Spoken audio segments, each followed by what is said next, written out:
नमस्कार, मैं अभिराज और आप देख रहे हैं वीके न्यूज। चीन एक ऐसा देश है जो अपने विश्वासघाती रवैये के लिए कुख्यात है। चीन के इतिहास की किताबों को अगर खोलकर देखा जाए तो उसमें सिर्फ आपको ऐसी ही चीजें मिलेंगी जिसमें वो लगातार अपने ही पड़ोसी देशों की पीठ में छुरा घोंपने के लिए कुख्यात रहा है। फिर चाहे वो पूर्वी लद्दाख में अचानक से एलएसी गतिरोध शुरू करना हो या फिर नेपाल की कुछ जमीन को अपना बताते हुए उन पर अवैध कब्जा कर निर्माण करना शुरू करना हो। इसके अलावा उसके खतरनाक युद्धक विमान ताइवान में भी बिना इजाजत के घुसपैठ करते रहते हैं। ड्रैगन की विस्तारवादी नीति के चलते उसकी नजर हमेशा दूसरे देशों की जमीन पर ही लगी रहती है। अब हाल ही में चीनी राष्ट्रपति शी जिनपिंग ने एक ऐसा बयान दिया है जिसके बाद तरह तरह के अटकलें लगाई जा रही हैं और तो और इस वजह से अंतर्राष्ट्रीय स्तर पर राजनीति गर्मा गई है। बता दें, जिनपिंग ने आगामी स्प्रिंग फेस्टिवल हॉलीडे के दौरान चीनी सेना को तैयार रहने के लिए कहा है। उन्होंने ये तब कहा है जब वो पीपल्स लिबरेशन आर्मी एयरफोर्स के एविक्शन डिवीजन का निरीक्षण कर रहे थे। तो आपको यह भी बता दें कि इस बारे में चीनी सरकार की propaganda media house of global times ने अन्य मीडिया रिपोर्ट्स के हवाले से बताया है।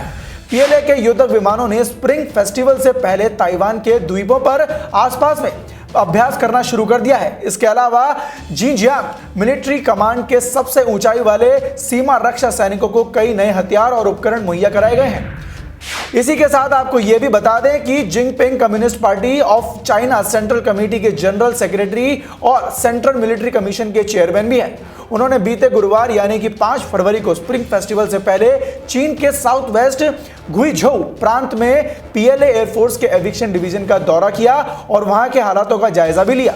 उन्होंने कहा कि पीएलए सैनिकों को स्प्रिंग फेस्टिवल में छुट्टियों के दौरान अपने लड़ाकू क्षमता को बढ़ाना चाहिए और राष्ट्रीय सुरक्षा के साथ साथ लोगों की खुशी और शांति की रक्षा करनी चाहिए। तो वहीं आपको यह भी बता दें कि चीन में इस साल स्प्रिंग फेस्टिवल शुक्रवार को पड़ रहा है और गुरुवार से 17 फरवरी तक नेशनल हॉलिडे है।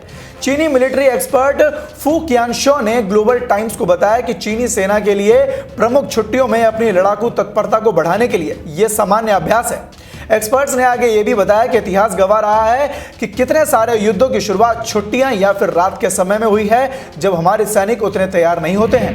यही वजह है कि हमारे खास तौर पर जब छुट्टियां होती हैं तब हाई अलर्ट पर रहना चाहिए और उसकी आवश्यकता भी है ताकि हम किसी भी संभवतः खतरनाक चाल को रोक सके।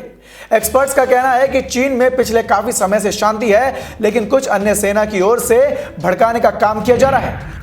ग्लोबल टाइम्स ने आगे यह भी कहा कि पिछले साल 25 जनवरी 2020 को स्प्रिंग फेस्टिवल के दौरान यूएस नेवी ने यूएसएस मॉन्टगोमेरी के समुद्री जहाजों को दक्षिण चीन के सागर नानशा द्वीपों के पास भेजा था, जिसके बाद पीएलए ने सैनिकों को हवाई बलों की ओर से चेतावनी भी दी गई थी। इसी के साथ पीएलए एयरफोर्स के एविक्शन डिवीजन के अपने दौरे के दौरान जिनपिंग ने इंफॉर्मेशन वॉरफेयर के लिए खास तरीके के डिजाइन किए गए विशेष विमान का निरीक्षण भी किया।